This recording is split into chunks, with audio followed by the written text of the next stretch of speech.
string, like a bracelet that had been untied and used as a shoelace. "Oh, Ace offered this to me when she saw me trying to tie it this morning." Civic glared at it like it was an affront to his own manliness. "She gave that to you. She wears that on her wrist all the time. I thought—" He struggled for words, not wanting to admit to them that he was holding out hope that she'd be into him, and not, in fact, already in a relationship with another woman like Whitehorse had suggested. "I thought someone gave that to her is all." "Well, she gave it to me and it helped with one boot, but now this other one is acting up, so—" He looked up suddenly. "You really think she likes me?" Whitehorse rolled her eyes. "Oh, for the love." Civic shook his head. "QWERTY, how is it that you can learn a language in a matter of hours? You can basically decipher any pattern, any code in a matter of minutes. But you can't pick up on the basic human signals that a girl drops when she likes you?" Whitehorse answered for him. "He's an idiot."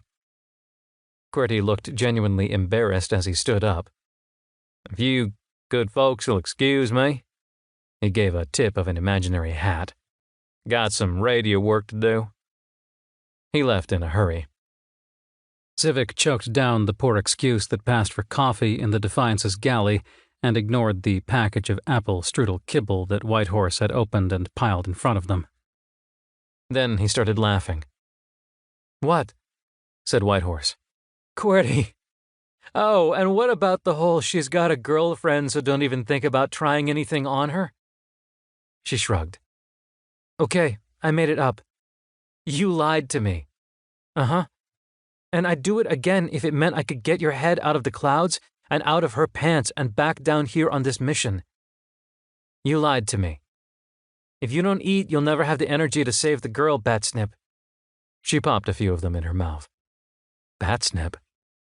"You lied to me," he repeated again.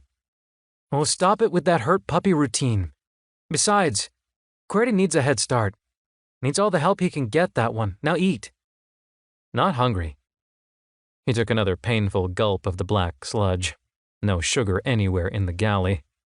The Defiance had not even technically been christened yet, much less been fully stocked. "And stop it with the saving the girl shit, all right?" Whitehorse shrugged. "Sorry. Just thought you could use a laugh." She munched on a few of the strudel pieces. "You know, I was thinking the other day about Sarah Batak." "You never even met her, did you?"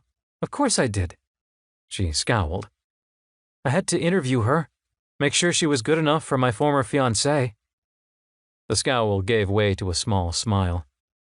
"You know I still care about you, right? I mean, not like I want to get drunk and do something I might regret care about you, but we had something really, really good, Ethan. And I don't want to see you get hurt. So I sat down with her while she was in sickbay and you were— I can't remember where you were, honestly. Anyway, we talked." He felt his eyes burn. He wasn't ready for this. "Look, Jerusha, I don't want to rehash," she continued on, ignoring him. "She was good, Ethan. Really. I could tell. I mean, I know you only knew her for a few weeks, and I give you shit about having the complex of swooping in and saving the girl. But she was some girl. You could have done a lot worse." Why was she doing this now? Why was she torturing him? He set his mug down and started to push away from the table. She caught his arm before he could stand up. "Ethan, I know it hurts. She's gone. She's dead." She stared him straight in the eye. "Don't let it kill you, too." "Thanks for the concern." He tried to smile but failed. "I'm serious. I'm watching you out there. When I'm at Tactical, I see some of the stunts you're pulling. I mean, I know you're batshit crazy, but you don't have to literally be crazy." "I'm not. But in case you hadn't noticed, there's a war on, lots of people shooting at me, and when bullets fly, you do what you have to do." He was trying to make it sound tough, like he was a stalwart warrior who set his jaw against the rising tide of war and destruction and buckled down to save the day. Be the hero? Be better than his dad and his lousy 100 kills during the battle of whatever battle that was, and damn it. She was looking right at him. Through him. It's like she knew he was putting on a show. Ethan, she began, but stopped and stood up. You're already a hero. What more do you have to prove? She left. He didn't even hear the door close behind her. Because it hadn't, someone else was standing over him, and he nearly jumped when they spoke. Lieutenant Zivik, said Ensign Babu. He was wearing the spare flight suit he'd borrowed earlier. What the hell are you doing, Ensign? Zivik said, eyeing the suit warily. The other man was not a fighter pilot. We've got a mission. Straight from the Admiral herself, top secret. She's letting you into the cockpit of a fighter? Babu waved that aside. Of course not. But I will be piloting a small missile frigate. Those things basically fly themselves anyway. And you'll be my escort. You and another pilot you trust. Who is it? Zivik was about to protest, but the mention of a secret mission straight from the Admiral herself snapped him into the moment. Sarah Batak forgotten. Bucket. He's an ass, but he's good. Why hadn't he chosen Ace? Was he trying to protect her? Damn it, Jerusha Whitehorse, get out of my head. Okay, go grab him. Don't tell a soul where we're going. Where are we going? Babu smiled. We're staying right here. Britannia system, Calais, one of its little moons near the shipyards. We're going to bring in the cavalry, right up your alley. He looked askance at the ensign. You're the cavalry? The coffee cavalry, at least, he replied. A self-deprecating joke. Zivik was really starting to like this guy. Probably meant he was going to die. Shit, my humor's gotten a bit dark. Zivik stood up. Do I get a chance to shower first? Babu actually grabbed him by the elbow, rank protocol right out the window, and led him to the door. No, we're already late. Chapter 64. Orbit over Britannia. ISS Vanguard, Bridge. Look, there it is again, said the tactical officer. He pointed to his monitor, and Admiral Mullins leaned in to peer at the signal on the screen. Maybe. Then again, wouldn't they detect this themselves? Surely if we can, then they can. And if they can't, then why? And what about the Independents? Wouldn't they see it? The officer shook his head. No idea, sir. But the only thing that can explain this reading is if there were a very, very minor misalignment of the phase in a ship's stealth system. But not just that. It has to be somehow coupled into the phase of the ship's power reactor, such that anyone detecting it will just assume it's a noisy echo of the signal from their own reactor and not think twice about it. That's probably why the Independence isn't picking it up. But why would they do that? The officer shrugged. They took some damage at El Amin, probably. Then, after a hack repair job, they might have crossed a few wires. Mullins nodded slowly. Behind him, President Quimby barked across the bridge. Ted, why aren't we going yet? I need to get back to Earth. He ignored him. Let the old bastard stew for another minute. Very well, what's it doing? It's just orbiting Britannia, near the Independence. And nothing has happened with the Independence in the past hour? That shuttle that left, it never returned? No, sir. What was its course? Calais, sir. Interesting. Ted, I said get me the fuck back to Earth. Oppenheimer isn't even here like I thought he was, and I've got a fucking cabinet meeting in the morning. Quimby looked at his watch and tapped it. Shit, have I been up all night? What time is it? God, I hate space. The tactical officer pointed at the screen again. Sir, the Independence just T-jumped away. T-jump? Meaning we can't track it? The officer shook his head. Sorry, sir. Did Vols log in a flight request? Another shake of the head. Damn that Vols. But sir, the signal had stopped. Wait. Hold on. Finally, the officer looked up, smiling. It Q-jumped away. Mullins's face mirrored the tactical officer. "And we can track a Q-jump signature." The officer nodded. "Earth," he said quietly. Quimby was losing his shit. "Ted! I said," Mullins spun around. "Mr. President, I'm terribly sorry. Yes, we're just leaving now. And when we get there, I think I've got another surprise for you." That seemed to change the president's mood. "Oh?" "Yes." He sat down in the captain's chair. "Admiral Proctor's head on a platter, no less." Quimby seemed mollified by that. At least he left to go grab an hour's worth of sleep, enough time to arrange the trap. "Lieutenant Johnson, as soon as we get to Earth and verify that Proctor is indeed there, launch another metaspace shunt-enabled antimatter missile." "Aye, aye, sir."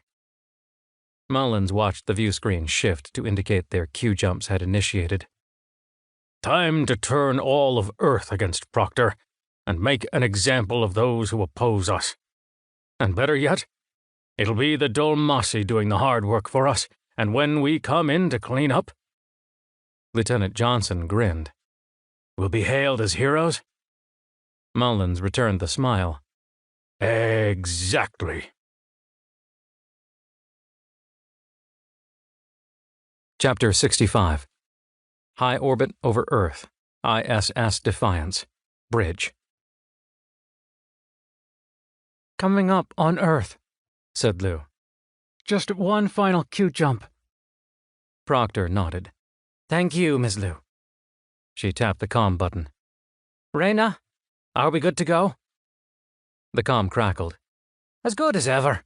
That brush with the Dolmasi did us no favors. Just let me know if you're planning on running into them again. If I could read the future, we'd all be billionaires with our own moons. I don't want a moon. I want to tinker with my babies without anyone shooting at me. When this is all over, I'll make sure you get your pick of any ship in the fleet. Proctor out." She turned to Whitehorse. "You ready?" "Yes, ma'am. We should be able to at least partially counter any metaspace pulse, assuming we detect it in time, of course." Good. At least they'd have a fighting chance to get the Dolmasi on their side. Or if not on their side, then at least convinced that war was not in their best interest. But they could only be reasoned with if they weren't driven insane by Mullins's and Oppenheimer's metaspace shenanigans. Whitehorse continued. "And just in case, mag rails are ready. Just give me a target. Hopefully it won't come to that. QWERTY." He shrugged. "I think I'm there. I've incorporated former President Avery's information into everything I've come up with so far. Won't know until I actually shoot the shit with them again. I'll either be telling them we want to sit down and talk or that we want to hump their camels. Never can tell with a polysynthetic language structured by homophonic lexemes." "I trust you," she said before he could continue the jargon. "It'll have to do for now." She turned back to Lou. "Initiate final Q-jump." The former intel officer nodded once and pressed a few buttons on her console. Moments later, the infrared image of empty space disappeared to reveal a wavering Earth, cloud-dappled and serene. As luck would have it, they'd arrived directly over the Caribbean, and she was confronted with the water-filled hole in the Florida Panhandle where Miami had been 30 years ago, until the first battle of the Second Swarm War had completely annihilated it. Never again. "Anything?" Whitehorse shook her head. "Nothing yet. All metaspace signals from IDF vessels are normal. Nothing from the surface." She looked up. "They might not be here yet. Keep scanning." Minutes passed, and Lou settled them into an orbit she claimed would let them see all Q-jump arrival points at once. Finally, Whitehorse caught Proctor's attention. "Ma'am, no metaspace buildup yet from any IDF ship, but I am reading something odd." "What do you mean, odd?" She swallowed hard. "Remember how Titan and the other moons of the alien ship attacked started increasing in mass in the days and weeks afterward? Well, I'm reading some gravitational anomalies in the vicinity of Earth." Proctor bolted to her feet. "From Earth?" Whitehorse shook her head. "No, not from Earth itself. I only noticed it because the navigation system's computer had to automatically adjust its course to account for the effect. It's like there's extra mass somewhere nearby pulling on all of us, but not in the direction of the sun or the moon. Hell, I even scanned Valhalla Station and it looks normal. No idea where it's coming from. A pit had started to form in Proctor's stomach. Keep an eye on it. Send a message to Granger, tell him to be on the lookout for— I'm sorry, ma'am, who? Proctor caught herself. Damn. She'd been thinking about Tim too much, what with the conversations with Huntsman and Avery, and the fact that Tim's coffin had essentially been found at the core of an alien ship. Captain Valls, please tell him to keep an eye out for— Admiral! Yelled Whitehorse. The ISS Vanguard Mullins' ship, it's here. How do you know?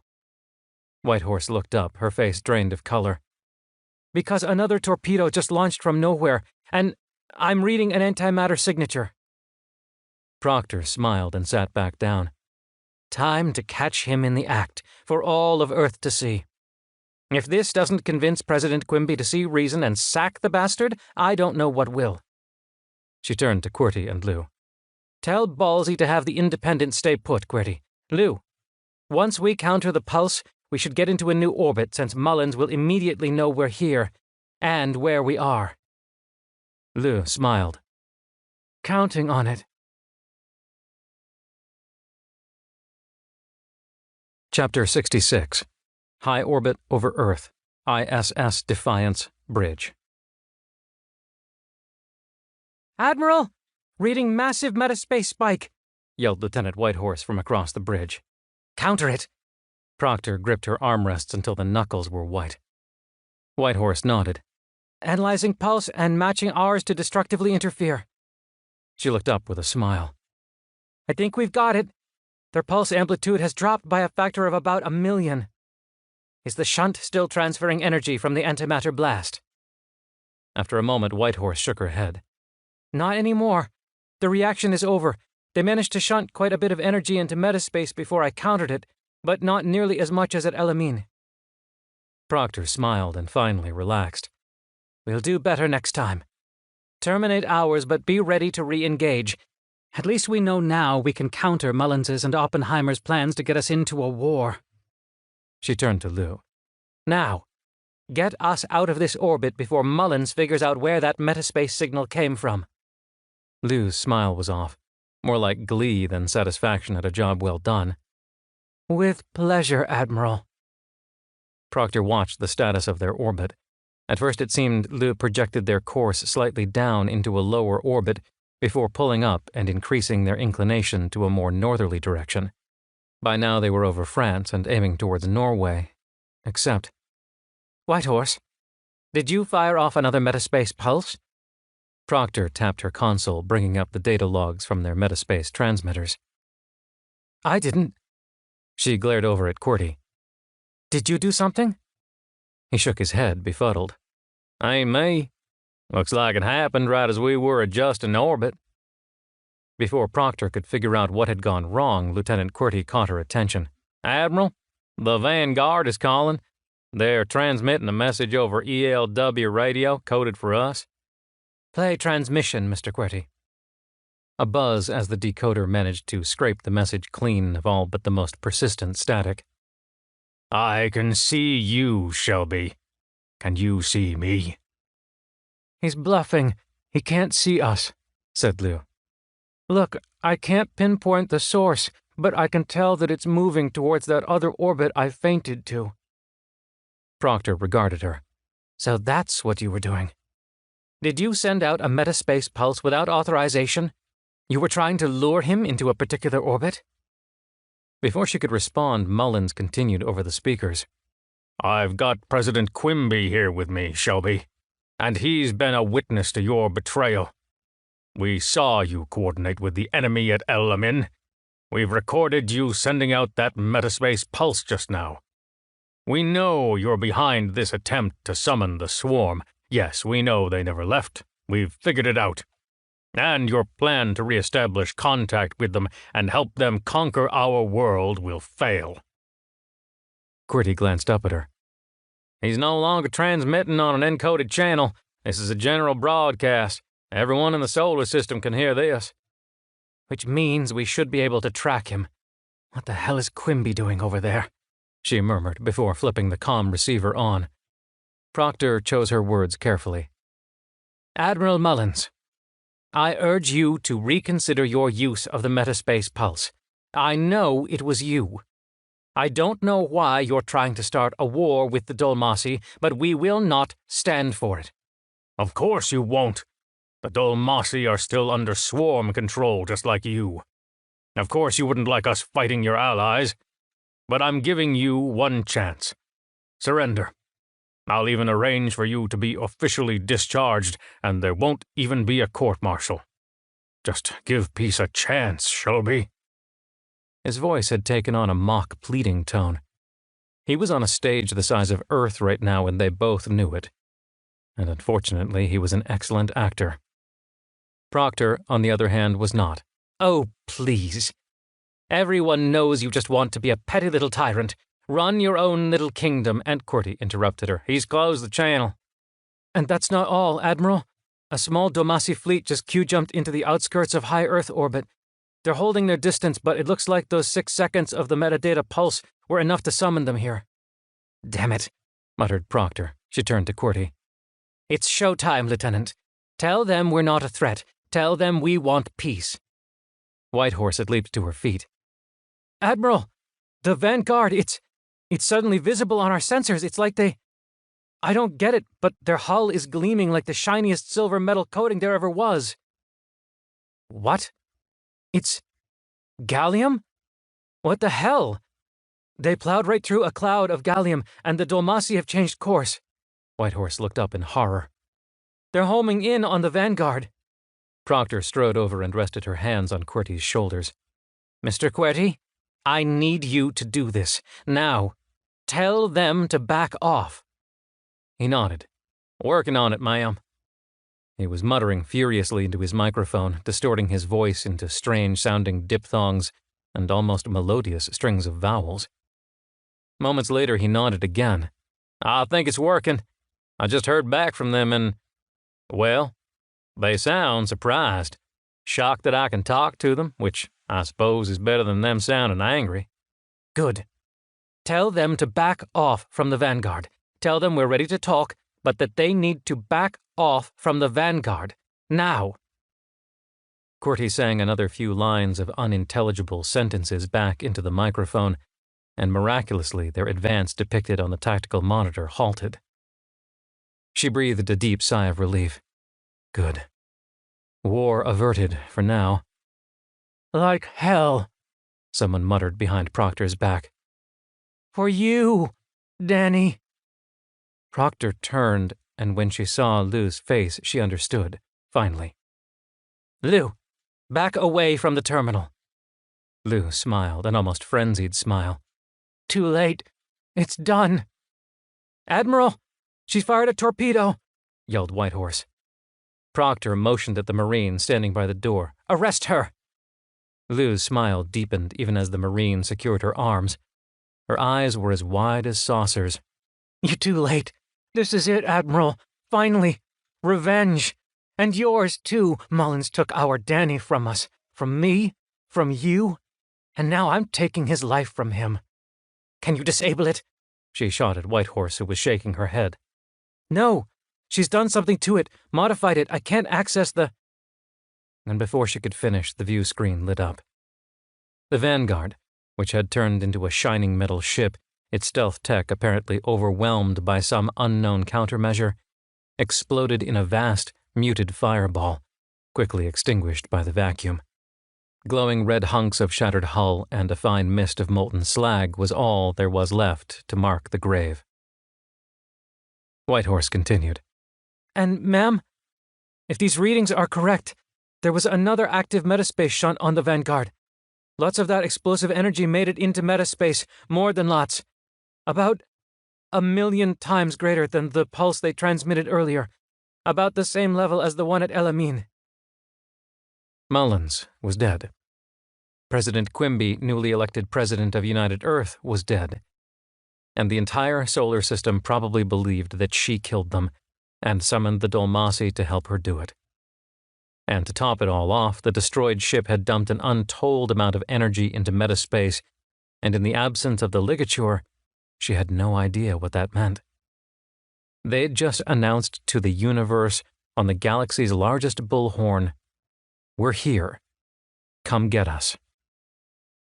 Each of those events was, by itself, unlikely, and for all of them to happen at once was 1 in a million, she thought.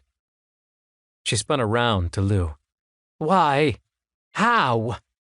How did you—" Lou was laughing almost maniacally. "I've been planning this for weeks, Admiral. As soon as that fucker did this to me," she indicated her ruined face. "As soon as he killed my Danny, he sealed his own coffin. I arranged for that gallium to paint his ship a nice, shiny silver for all of Earth to see. Oppenheimer was all too happy to provide the funds when I told him my plan. I tweaked our stealth system so that someone, if they knew just where and how to look, especially someone familiar with stealth tech like Mullins, could see where we were. And I lured him into the path of the gallium, and now Danny is avenged." Her half-melted face was grinning so widely it almost looked skeletal, ghoulish. She was crazy. Absolutely crazy. She motioned to the Marine holding Lou. "Get her out of here." "Admiral?" began Whitehorse. "Now what?" Proctor sighed and turned to Tactical.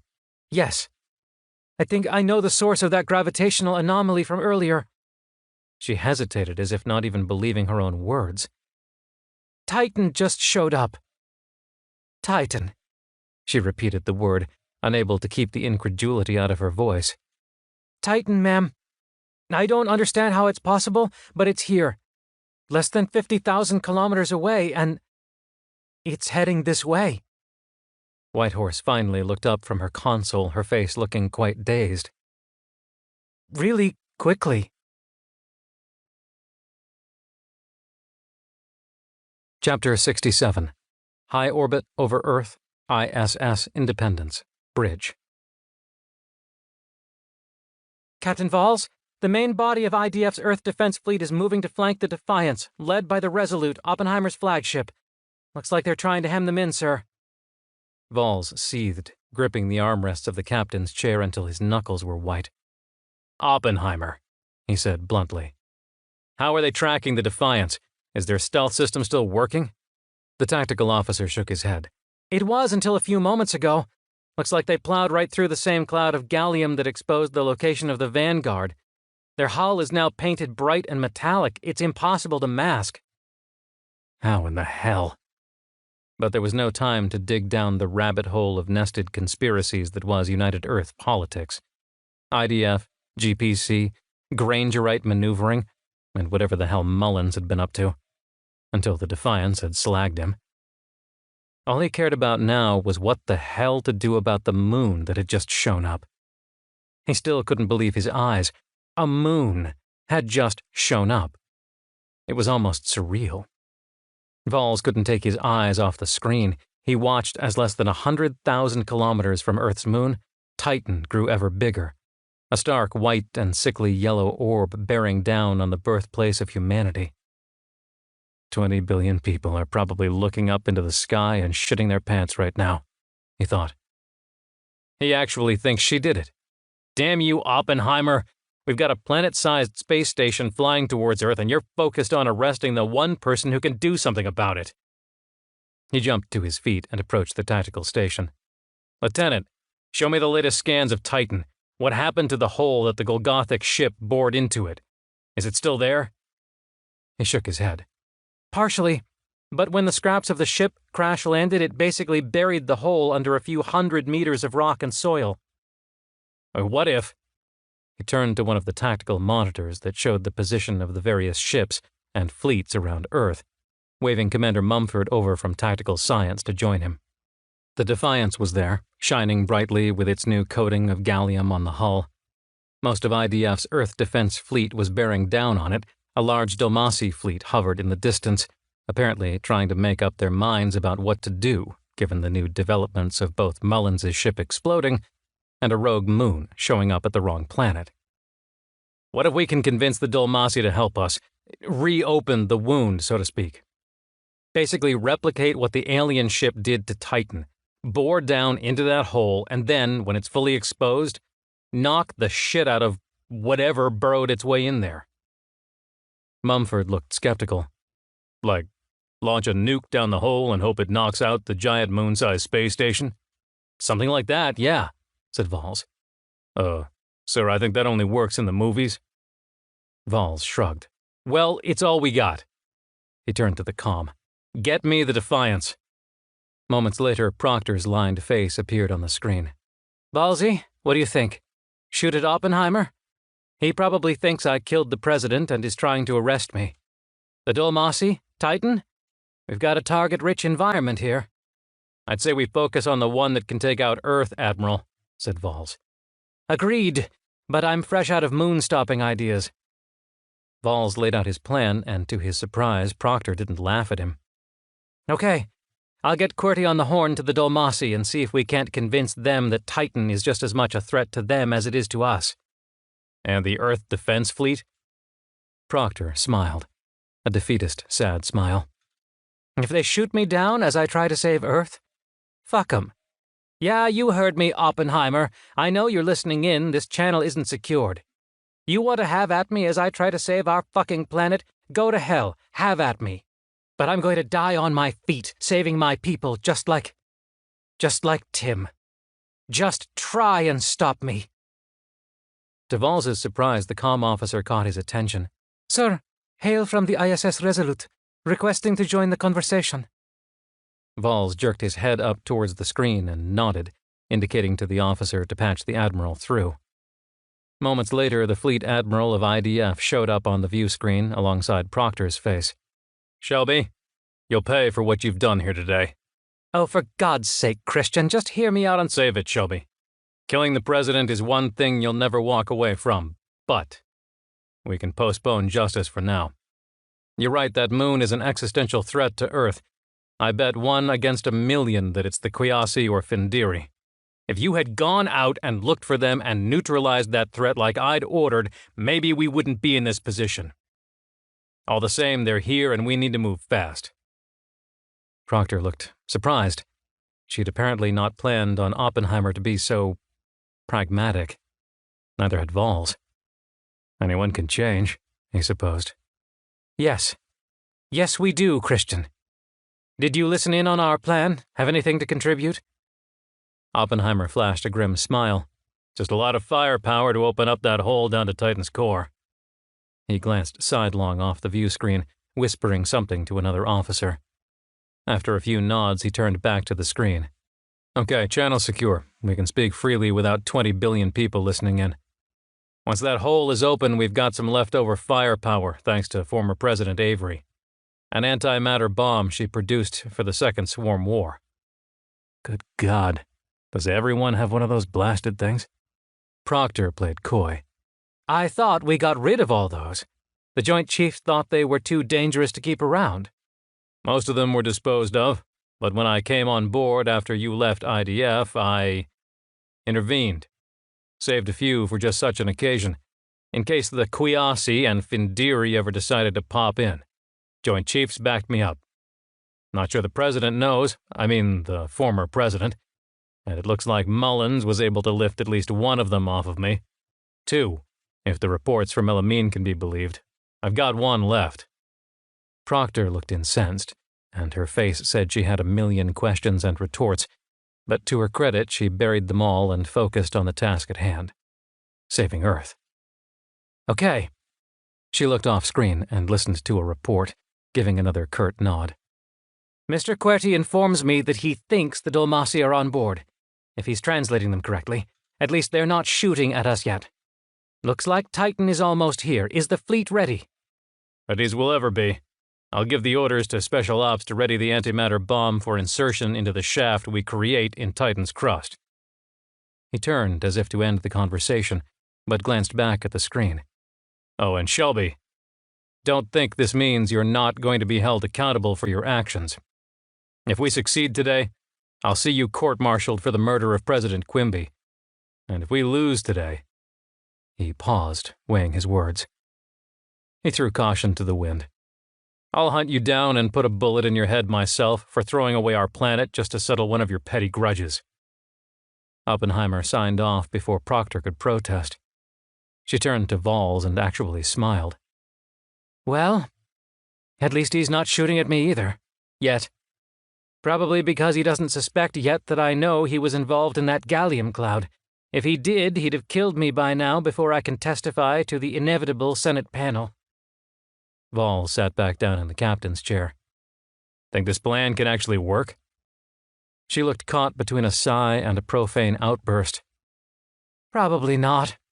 It's a moon. If it decides to collide with Earth, there's nothing we can do to stop it. But at least we're not going down without a fight. The tactical officer shouted across the bridge. Sir! Massive power spike coming from Titan! Proctor leaned forward, and her expression became resolute. I guess it's now or never. Chapter 68. High Orbit over Earth. ISS Defiance, Bridge. Ma'am, Vishgani Karsa on the Dolmasi flagship confirms they're moving in for their run at the surface of Titan, said Qwerty. Says he has 50 terawatts of collective power from their ship's antimatter turrets to fire at the target. Also says he'll make us pay for the disruption of the ligature when this is all over and hang our skins as trophies above his command center. He, doesn't sound too happy, but at least he's not shooting at us. Proctor nodded. Good. Payback can wait for all of us. She glanced at her tactical readout. Looks like Oppenheimer is making good on his promise. The Earth Defense Fleet is turning to bear on target and powering up their terawatt lasers. She turned to Whitehorse. Power up ours. Let's get this show on the road. Titan grew larger on the screen until it filled the entire front wall. Far below, on the surface, she could just make out the site where the pieces of the Golgothic ship had crash-landed, all around the hole it had bored into the surface, which was now covered by rock and dirt. All they had to do was punch through and maintain the hole open just long enough for Oppenheimer's special ops team to insert the antimatter bombs. Would it be enough? Would just the threat of what they were doing be enough to convince whatever force or intelligence that was steering Titan to back off? And if not, would the destructive power of the bombs be enough to push the moon off course?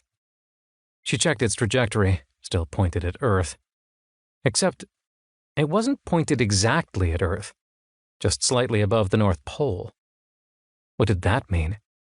Ma'am, Oppenheimer's ship reports the fleet is in firing range. On Proctor's tactical screen, she confirmed. A swarm of green dots had closed to firing range on the rogue moon, accompanied by a wash of yellow dots indicating the presence of the Dolmasi fleet that had, for now at least, put their war on hold and decided that Titan posed as much a threat to them as it did to humanity. Moons shouldn't be able to steer, after all. And if it could steer towards Earth, it could steer towards Verdradol. Fire!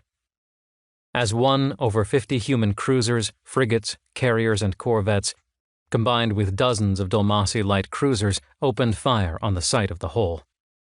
Rock vaporized away. She could even see it on the screen without any magnification, like a sprout of fire from the surface of Titan, just visible through the tenuous yellow atmosphere. Progress?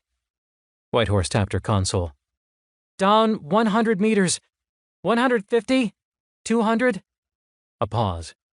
Going faster now, 1 kilometer. 2 kilometers. 3. But that was as far as she got before the screen washed out with a blaze of light, the pixels oversaturating. When it auto-corrected the light balance, she gasped. From the very hole they had created, another beam had erupted. Red, deadly shimmering red like the beam that the alien ship had wielded so effectively and terrifyingly against their ship just 2 weeks prior. Titan was firing. Firing. Titan was no longer a moon. It was a space station. It's a fucking cannon, she breathed. Her mother's voice didn't even chide her for language. A planet-sized cannon. What the hell is it shooting at? Said Vols over the comm. Whitehorse frantically worked her console, shaking her head in frustration. It's not hitting any of the ships in the fleet. Neither our fleet or the Dolmasi. Earth. Whitehorse tapped a few buttons and the view screen flipped to show Earth, with the giant red beam disappearing past it, zooming off into space thousands of kilometers above the North Pole. It's missing Earth, too. The red beam shimmered and pulsed, almost regularly. Was that another code? Holy shit. Mr. Quetty, if you please. But he'd already sprung into action. Translating now, Admiral. He worked, and after a moment, his jaw hung open slack. It's not Morse code like before, ma'am. It's... Dear Lord. What? Qwerty's face had gone white. It's encoded audio. Play it. The red beam pulsed and shimmered, continuing its destructive path into nothingness far above Earth. And over the speakers, a voice. An alien, almost robotic, mechanical voice, and yet a voice she recognized. It was impossible. Shall be there back, croaked the voice. Shall be there back. Proctor had slowly risen to her feet without even realizing it. Before she could speak, the voice repeated itself a third time. Shall be there back, it scratched. And so am I. Like a brick wall out of nowhere. I think I was supposed to tell you that. She grasped for her armrest, feeling her legs about to give out. This was impossible. This was a fantasy. This had to be a dream, and with the voice repeating Carla's last words, words she'd never told another living soul, it made the whole event even more surreal, even more fantastic. And combining this coincidence with the relevance of the dream to Avery's contribution, it was too much. But whatever it was, that was unmistakably Captain Timothy Granger's voice, however robotic or mechanical it sounded. Granger's voice from the grave, from the void. Granger coming, returning just like the fucking Grangerites predicted to save them all again. Her mind flashed to Carla's hospital bed where the dead girl lay silent and peaceful and bloody, as a defiant young Shelby yelled her disbelief at her grieving mother.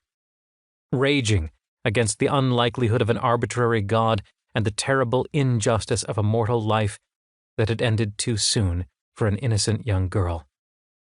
I don't believe, Mother, she'd yelled. I don't believe in your fake magic God. She collapsed back into her chair, staring at the red beam disappearing into the void beyond Earth. The red beam encoding Granger's voice, the red beam originating from the core of a moon that, against all hope, against all reason, now held the body or the consciousness or the essence or the mind of Captain Tim Granger, the hero of Earth. I believe, she whispered. Whitehorse pointed at the screen. But what the hell is it firing at? Chapter 69. High Orbit Over Earth, ISS Defiance, Bridge. Tim, she said. Tim? Is that you? Qwerty, jaw still half open, pointed up at the screen. That's insane. I'm inclined to agree, Mr. Qwerty, but facts are facts, evidence is evidence. Who else could it be? Indeed, the pieces were starting to assemble together in her mind, and as unlikely a picture as they were painting, as she said, facts were facts. The piece of the ISS Victory that was embedded deep within the alien ship, dated to 13 billion years ago. The original message that read, Shelby, they're coming, hidden in the alien ship's energy beam using Morse code, a method so unlikely and unsophisticated that it was a wonder they even caught it. And now Granger's voice, albeit altered, Different. She supposed 13 billion years in a black hole wouldn't do one's vocal cords any favors. Qwerty wasn't having it. Could be anyone's voice, ma'am. Could be computer-generated. No, it's him. She couldn't say exactly why she knew it was him. She couldn't exactly blurt out, "It's him because he's repeating cryptic words that my dying sister said to me that I never told anyone about." But they needed to believe her. "I don't know how, but it's him, I know it." She reached down to press a button on her comm that would broadcast to the fleet. "All hands, all ships, cease fire. I repeat, cease fire immediately." The Independence's and the Defiance's laser turrets all fell silent, and after some hasty translation, Qwerty managed to pass along the order to the Dulmasi. But the Earth Defense Fleet continued its bombardment on Titan, drilling deeper and deeper into the previous hole, though several ships had now retargeted the exact site where the beam was firing from. "Oppenheimer! We need to stop, now!" A sigh over the comm. "Really, Shelby? First you side with the Dulmasi, then kill Mullins and Quimby, and now this? Titan is a direct existential threat to Earth, and now you want to stand back and let it continue on its mission of destruction." "We don't know what its mission is. And, Christian, I think Tim is on that thing." Silence over the comm. She held her breath, knowing how crazy she sounded. "Excuse me? Did I hear that right?" "Yes, Christian. Tim Granger just spoke to us, encoding his voice into that red beam. He said they're back, Christian. The swarm, they're back." Another pause. "He actually used those words. He said the swarm is back?" She closed her eyes and held her head in her hands. "Well, no, he didn't say swarm, it was implied." Oppenheimer grunted a laugh. "So the ghost of Granger is implying that the swarm have returned?" She swallowed back a lump in her throat that had suddenly appeared. "Yes." Another pause, this time for nearly 10 seconds. "And you have proof? Damn it, Shelby, what the hell has gotten into you? You used to be the fleet admiral of IDF. You're a scientist, for God's sake. Where's your evidence? Where's the smoking gun? Where's your fucking proof?" She held her face in her hands. He was right. She had no evidence, just inexplicable coincidences, circumstantial evidence that she had assembled into a picture. She was ashamed to admit what she saw. A picture of a dead Granger coming back to save them all, again. "I have none, but it feels right, Christian." He guffawed. "Just listen to yourself, Shelby." "Ma'am," began Whitehorse, "about that beam coming from Titan, it's aiming at some undefined point above the North Pole of Earth." "Yes." "We thought it was just heading off into deep space, but it's not. It's actually disappearing at a point about 50,000 kilometers from Earth, and that point where the beam is disappearing, it's approaching." Proctor frowned. "Wait, you're saying the beam is simply disappearing at a singular point, and that point itself is approaching Earth?" "Yes, ma'am. And that's not all. You know that gravitational anomaly we detected earlier, the one we assumed was Titan before it appeared? Well, from these numbers, Titan doesn't account for all of it. It's why I had trouble determining the source, because there was more than one." Proctor lifted her head up to talk to the comm. "Did you catch that, Christian?" "I did. What of it? Still doesn't prove that Granger Jesus has returned from the dead to save us all. Get your head out of the clouds, Shelby." She pounded her armrest. "Damn it, Christian! Look around you! A blasted moon just appeared out of nowhere. If Granger returning from a black hole is stranger than that, then I don't know how to help you." Whitehorse's eyes widened and she pointed at the view screen. "Ma'am, something's happening." Proctor looked at the view screen to watch. There, above and beyond Earth, the starlight was shimmering, wavering, almost like how the Defiance's view screen looked when it was stealthed. The starlight stretched. And when it had stretched to a point where the lines of light were bending and reddening and beginning to blur, something else appeared. Something massive. Something bigger than the largest spaceship she'd ever seen. Chapter 70. High Orbit Over Earth, ISS Defiance, Bridge. It felt like a dream, a nightmare. And yet even in her nightmares, she'd always known that the horrors she saw or re-experienced were shadows and phantoms and would soon fade away if she could only wake up.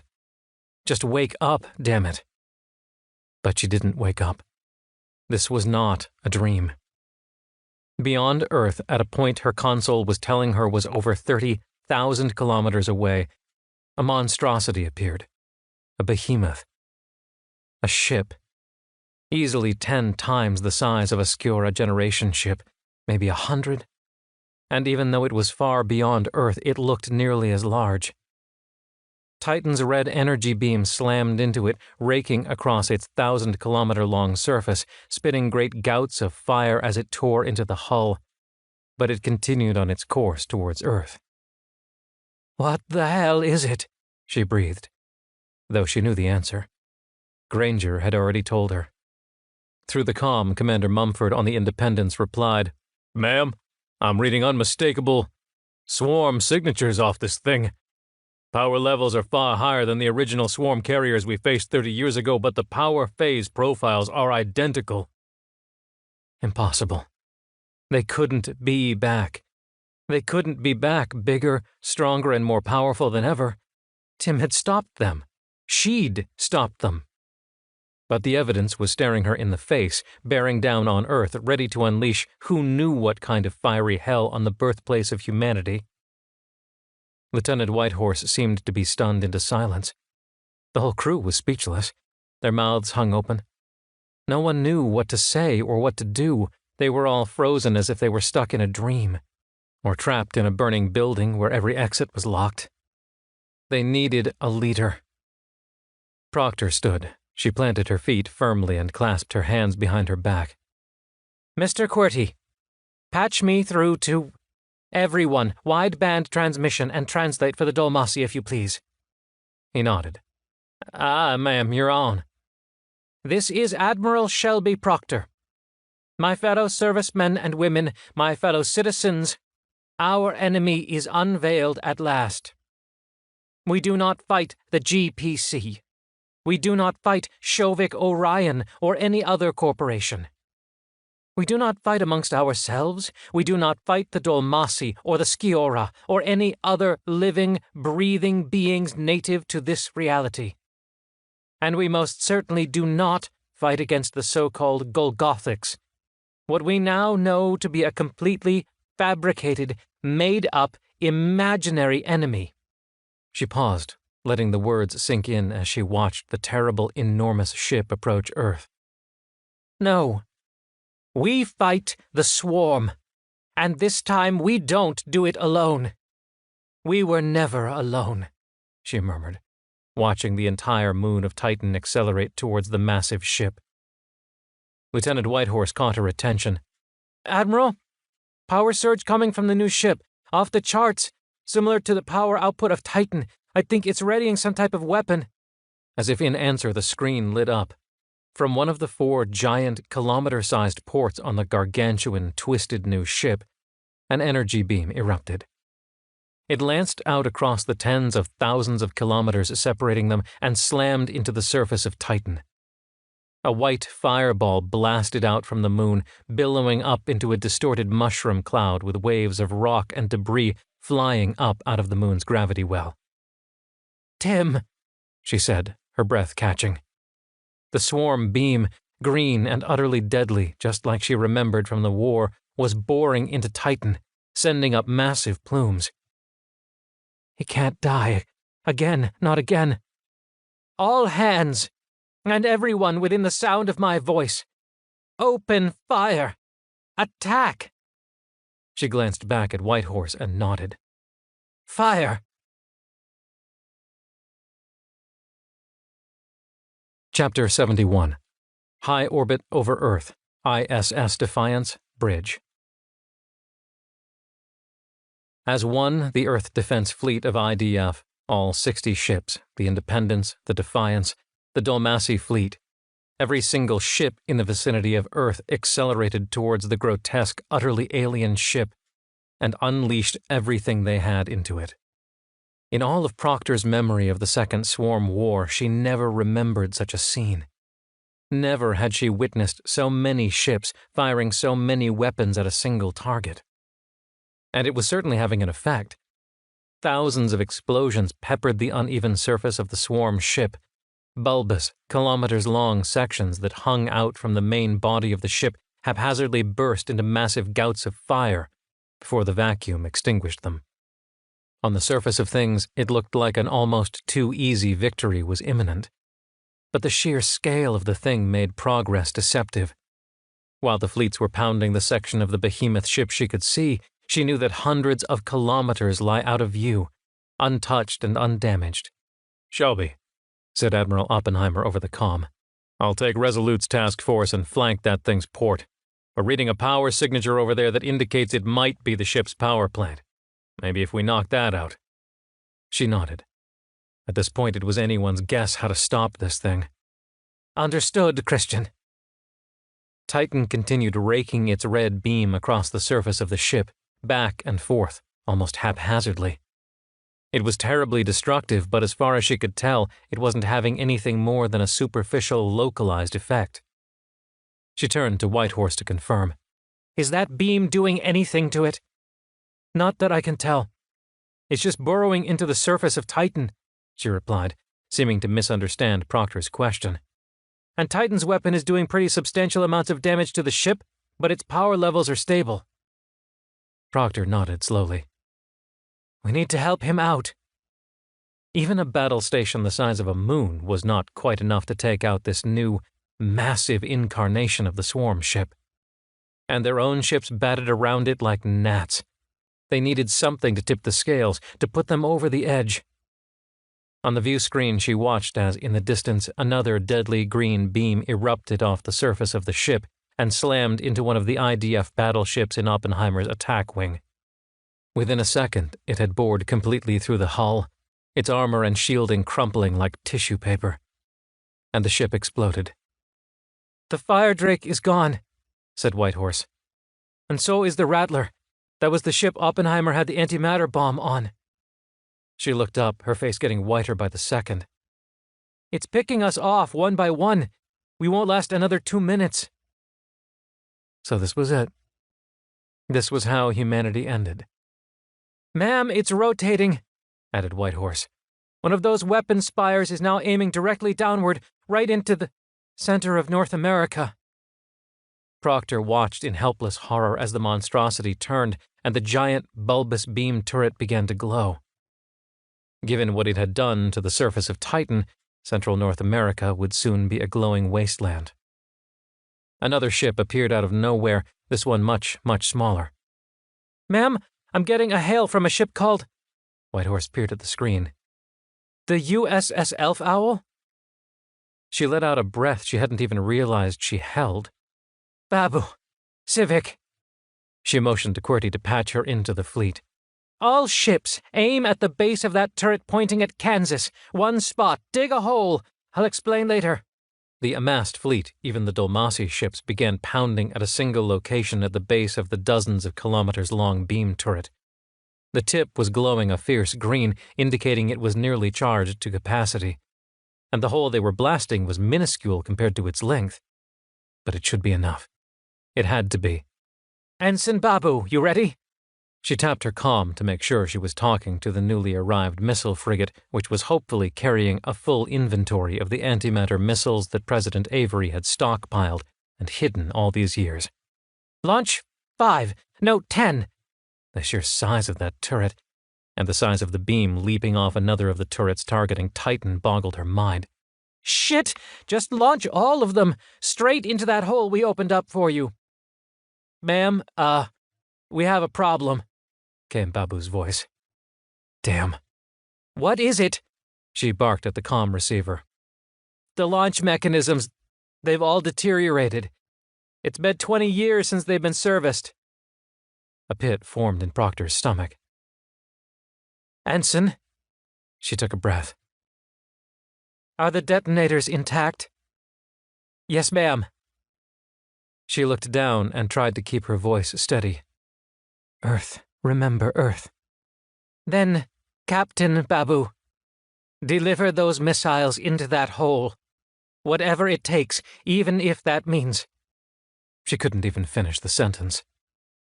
Everyone on the small bridge was looking at her, the meaning clear in their faces.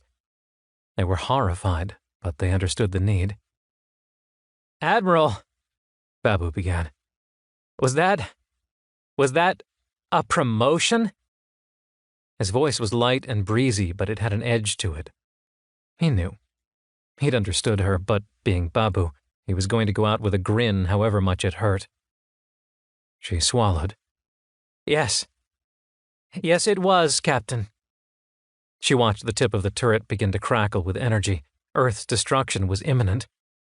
Captain, Godspeed, I'm sorry, we're out of time. Go, now. She stood up. Everyone else on the bridge stood up. Batshit, time for you to actually earn your call sign, she said. Just give me a target, ma'am. His voice crackled through the comm. I hear you're trying to break your father's record. Look out your window. Swarm fighters, more than you could ever ask for. Apples to apples, he replied distantly. She frowned. What? Sorry, ma'am, what's the mission? Escort Babu in. Get him into that hole at the base of the turret on that ship, then get out before it blows. Understood? With pleasure, ma'am. Batshit out. The missile frigate accelerated away towards the hole. Civic and his wingman Bucket shot out of its tiny shuttle bay and swarmed all around the thing, shooting aside any stray swarm bogies that got in its way. She trusted that they'd pull away, but she was almost too numb to even say anything. Not a word, not a breath as she watched them swerve, veer, barrel roll, hard six, blasting bogey after bogey that darted after the frigate. Admiral, continued Babu, even as his ship was just a few kilometers from the hole. By my new authority as captain, I'm renaming this bucket of bolts. This is Captain Babu signing off from the Plunger of Doom. Even as her vision blurred with the tears, she let out a laugh that she stifled with a fist. The frigate plunged into the hole, and a second later the view screen washed out in a blaze of white. When it readjusted, she watched as the entire turret broke off from the grotesque giant ship, its jagged end still crackling with kilometer-sized explosions from the residual antimatter buildup. Godspeed, Captain Babu, she whispered. Chapter 72. High Orbit over Earth, Lieutenant Civic's Cockpit. The counter on Civic's dashboard monitor ticked higher and higher. 67, squeeze trigger. 68, hard 6 roll, squeeze trigger. Miss. Tap port thruster, squeeze trigger. 69. 70. Warning lights, puncture in the port fuselage, squeeze trigger. 71. He was in the zone. He knew instinctually that this was it. This was the end game. This was showtime. Finally, after far, far too long, his father's record was going down. Bucket, watch your 4. He spun up and around, the sudden G-force throwing him against his restraints, but managed to finger the trigger just in time to relieve Bucket of his tail. Bucket, returning the favor, swerved hard left and spun, raking another fighter homing in on Civic. His eyes still hurt from watching Babu's ship explode inside the hole the fleet had carved into the monstrous ship looming in the background, its hull sprawling away into the distance like the mutated, gnarled surface of a planet that looked like it had rheumatoid arthritis and a bad case of leprosy. Batshit, get your ass back to the Defiance, now! He did a double take. The voice was not Admiral Proctor's or Jerusha's. It was his father. What? Worried that your record's about to fall, Dad? 73. Loop. Squeeze trigger. 74. Ethan! His father began again, this time his voice sounding pained. Ethan, listen to me. Let it go. Let it go? Swerve, hard dive and left, squeeze trigger, 75. You've got to be kidding me, Ballsy. Let it go? Please, son, Dad. You fucking left me and Mom when I was fucking 3. I didn't see you for fucking 15 years. You never called once. Not a hint of interest. Not a fucking glimmer of you wanting to even know me. Not until Mom dies do you even say hello, and that's at her fucking funeral, and you're telling me to fucking let it go? A round clipped his right wing and he spun out before regaining control by a last-second reroute of auxiliary propellant. He yelled again in frustration and peppered another bogey with dozens of rounds. 76. Ethan, I'm sorry. I'm so sorry. I fucked up. Big time, but please, listen. 77. 78. Bucket yelled over the comm. Batshit, watch out! He swerved away from a bogey he was about to collide with, flipped a 6, and blasted it and its partner to hell. 79. 80. Yeah, Dad? Listen to what? What the hell could you possibly say to me after all that? The sigh came through loud and clear. Son, just that I messed up and lost your mom, and lost her permanently before I could make good, and I messed up again and lost you too. Please. I can't lose you again without making good. Please give me another chance. The giant ship started turning again. Give me another chance. He'd thought those same words over and over again in the past few weeks, waking up in cold sweats after nightmares where Sarah Batak died again and again and again, and always Civic was powerless to stop it. Batshit, began Bucket on the comm. You're venting propellant. 1 more minute and you're a sitting duck. He shrugged. Better than a shitting duck, he said, squeezing off another few rounds. 81, 82. God, that sounded funnier in my head. What's it gonna be, Batshit? Bucket continued. We've already pulled off our heroic shit. We going down in a blaze of glory? Squeeze trigger, 83. I'll let you know in about 18 bogeys, he said, raising his voice over the klaxon that had started screeching in the cabin. Pressure loss. He was at vacuum. Propellant almost gone, fuselage riddled with holes. He looked down and saw a billowing white stream coming off his leg. One of the bogey's rounds had clipped his suit and he was venting oxygen. Time's up, he said to himself. Chapter 73. High Orbit Over Earth, ISS Defiance, Bridge. More shimmering green light illuminated the screen as the swarm ship lashed out at other IDF cruisers and battleships from its other, smaller turrets. Even as part of it burned with secondary explosions ripping through its hull, over 3/4 of the massive ship looked to be completely untouched. It's not enough, she murmured. We can't beat this thing. Captain Vals's voice erupted over the comm. Shelby, that thing is just not stopping, and it's turning again, pointing one of the smaller turrets at Earth. Might not be as big as the other, but we're looking at extinction-level shit here if it fires. How bad would it be? Said Proctor. But she was already doing the math in her head, and it wasn't pretty. You know Chicxulub, the dinosaur killer? QWERTY held his thumb and forefinger out a few centimeters apart. Child's play? Multiply Chicxulub by 1,000,000. The end. Earth is uninhabitable for 1,000 years, ma'am. Whitehorse nodded. Detecting a massive power buildup. Looks like it's readying another beam. It couldn't be, she thought. After all that had happened, the series of unlikely events only to culminate in the swarm finally hitting their target, finally destroying Earth. Why couldn't the unlikely events favor humanity, just once, just one more 1 in a million shot? Just like Carla.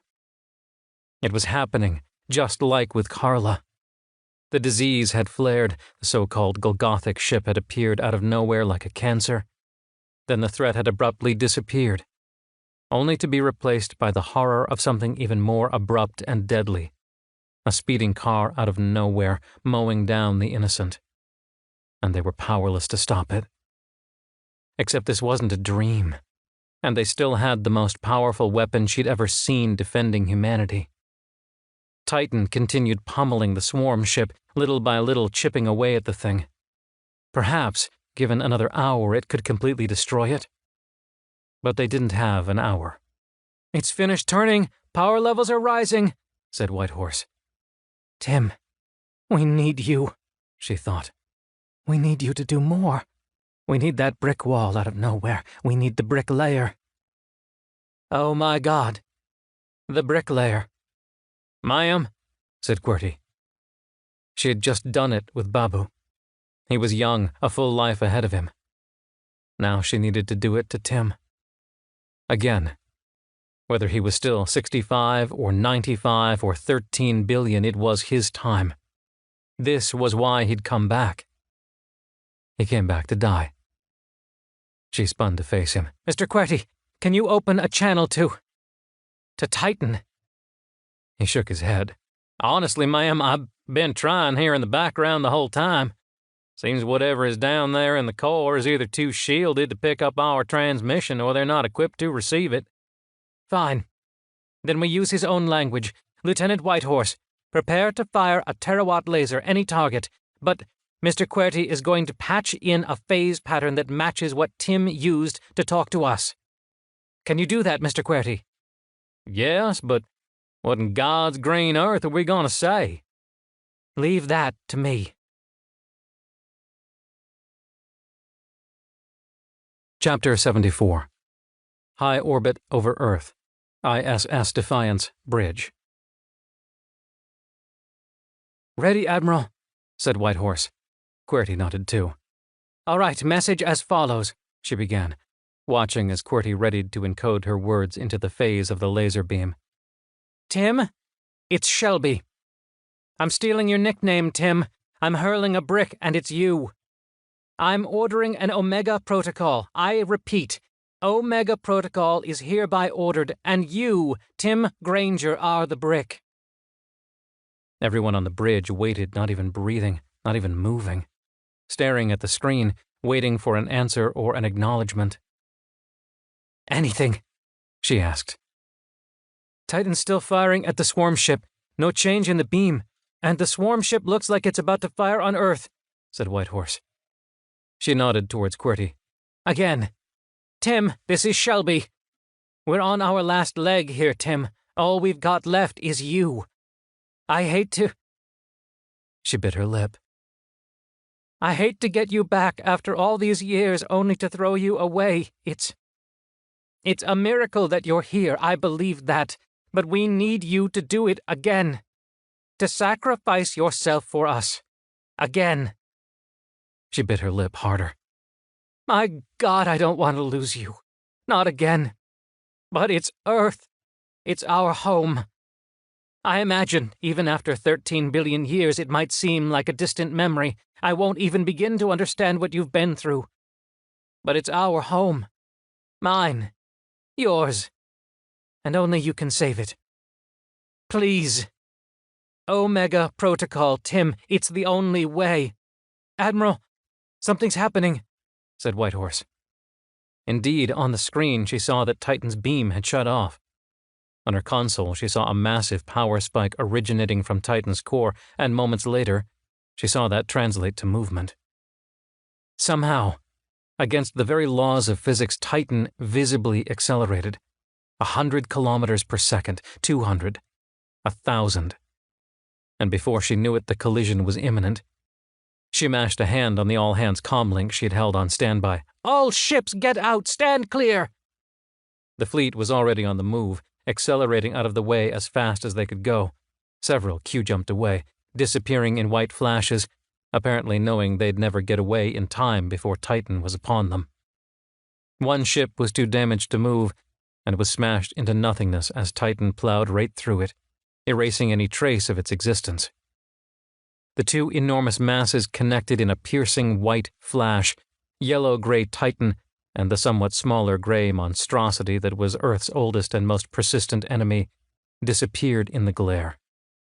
The view screen oversaturated with the glow of the blast, and by the time it adjusted, she saw that most of the bulk of the swarm ship was a molten mass on the ruined landscape of the moon, covering over half of the surface.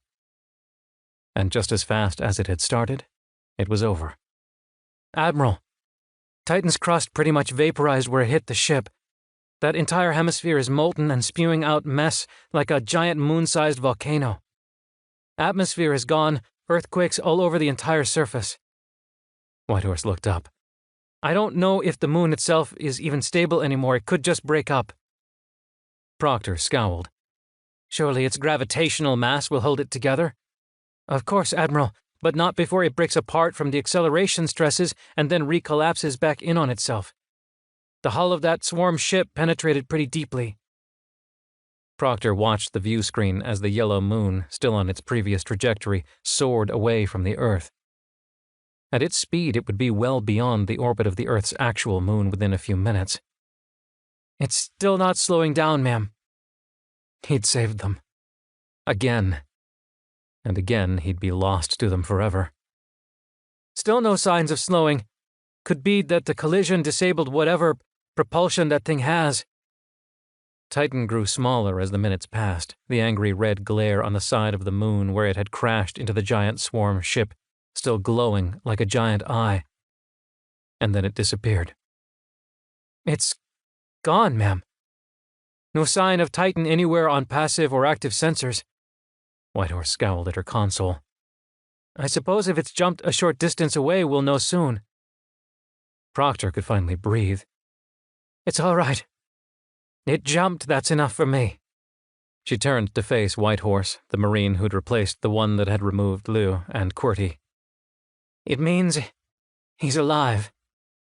She glanced back up at the screen to stare at the empty space where Titan had been. Half its surface had been molten. Who knew how deep the destruction had penetrated into the core? But for how much longer?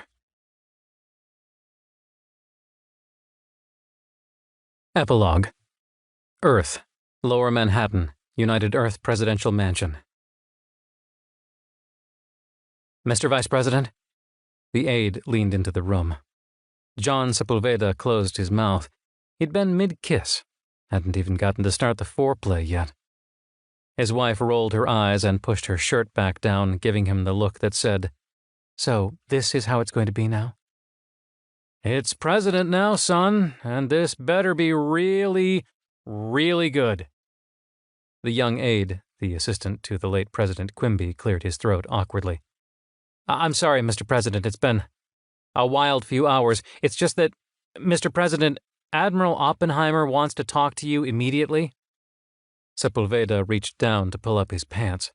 For God's sake, I was just sworn in 10 minutes ago. Can't it wait another 20? You don't interrupt celebration sex, he added in his mind. He's here now, sir, and he has someone with him he says you need to meet. Says it's quite urgent. Okay, fine. Sepulveda grumbled, fastening his belt buckle and straightening his shirt. His wife had already retreated to the bathroom of the presidential suite, a set of opulent rooms that were still full of the late president's possessions. Hell, it still smelled like rum and body odor. For all his charm, Fred Quimby was not known for his personal hygiene. He went through the door and into the president's office, his office, where Oppenheimer was pacing back and forth. Another man was sitting in one of the plush chairs near the desk. Sepulveda stopped dead in his tracks. You've got to be kidding me. What the hell is that fanatic doing here? Oppenheimer stopped pacing and smiled, extending his hand to Sepulveda. Mr. President, congratulations on your recent swearing-in. They shook hands, and the Admiral swept his free hand over to the man seated, who slowly rose.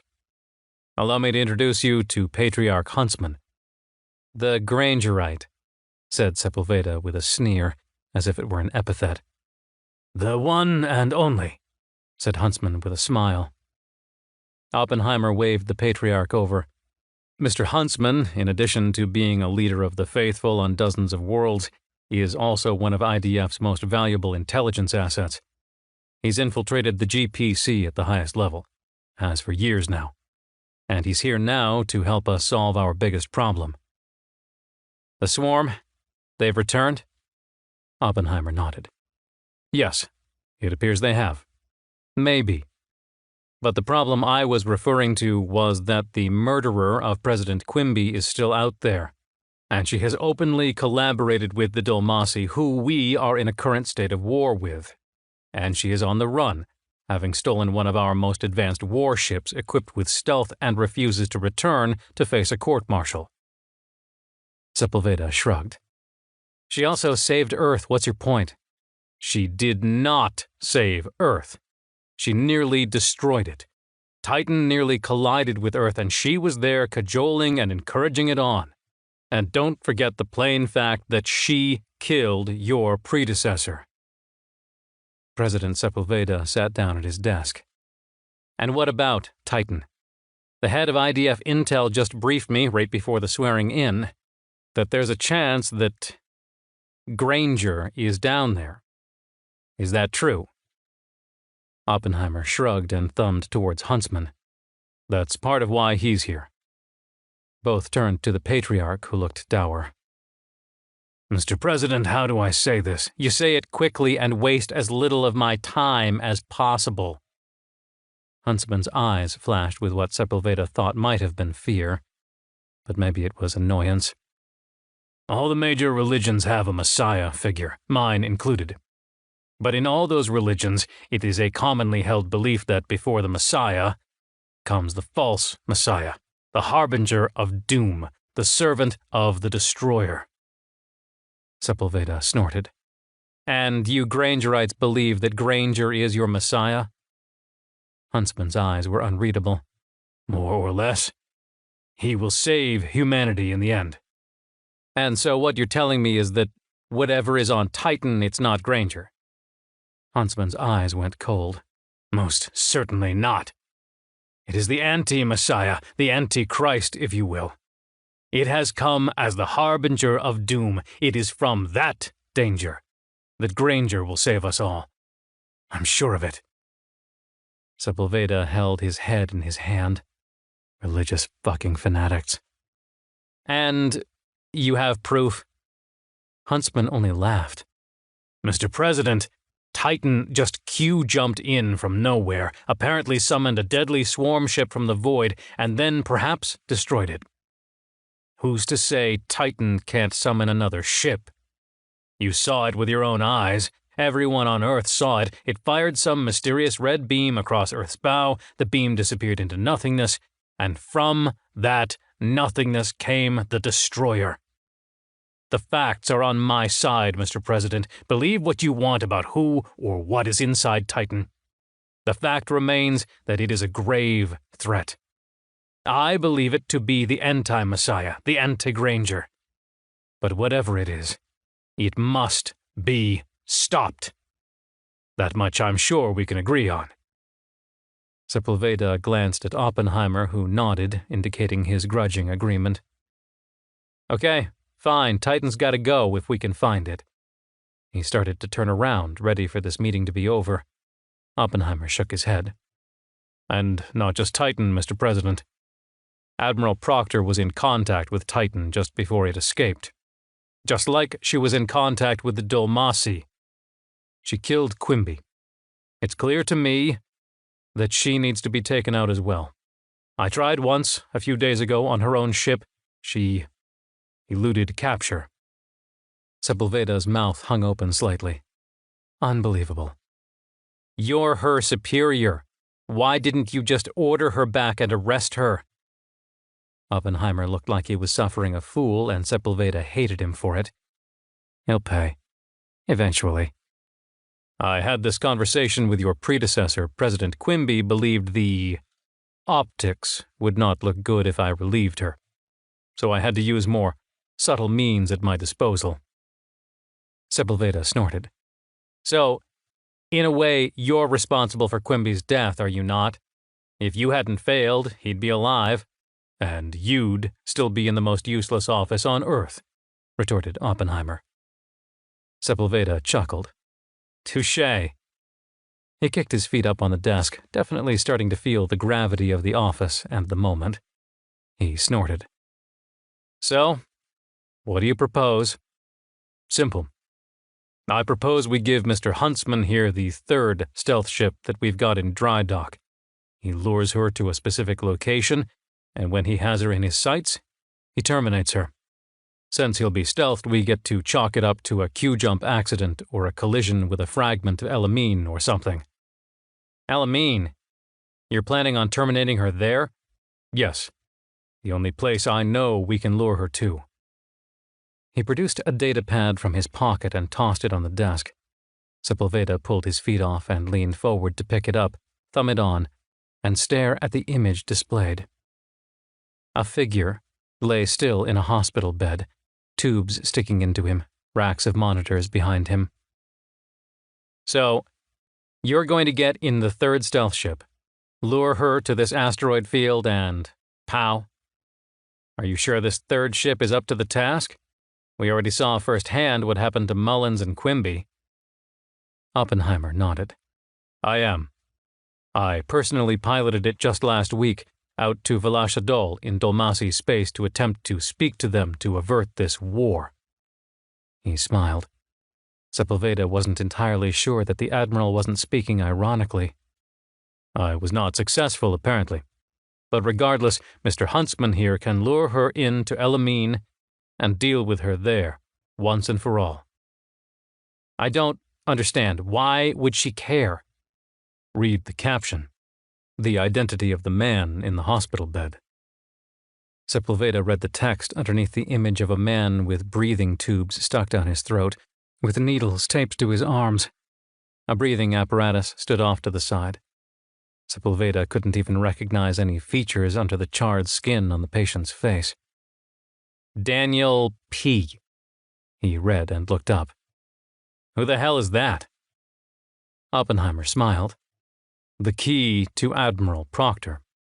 The perfect lure. Sepulveda stared at the charred young man in the hospital bed.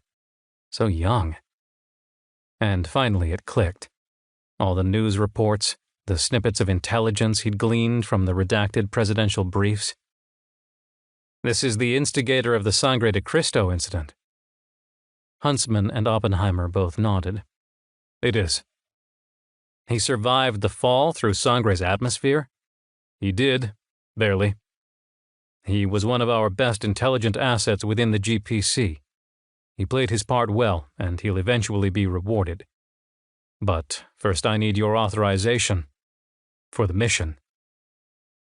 Sepulveda continued staring at the prone, broken body lying in the bed, barely clinging to life. He thought of Quimby, who never even got the chance to cling to life.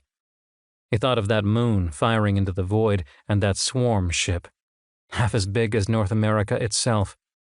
And that woman, that damn, reckless woman who was at the root of it all. The mother killer, the companion of the hero of Earth, now the bane of Earth. Do it. Sepulveda looked up at Oppenheimer, who looked relieved. Do it now. This has been Defiance, Book 5 of the Legacy Fleet series by Nick Webb. Text and production copyright 2017 by Nick Webb, all rights reserved. The production was recorded and directed at Kentswold Studios in Dryden, New York. Post-production services by Ashley Kutch. More books by Nick Webb are available in ebook and audio editions, and you can stay up to date with new release information, special release offers, and short stories by following the author online at www.nickwebwrites.com. Look for new independent works in the Legacy Fleet universe, available now in ebook editions.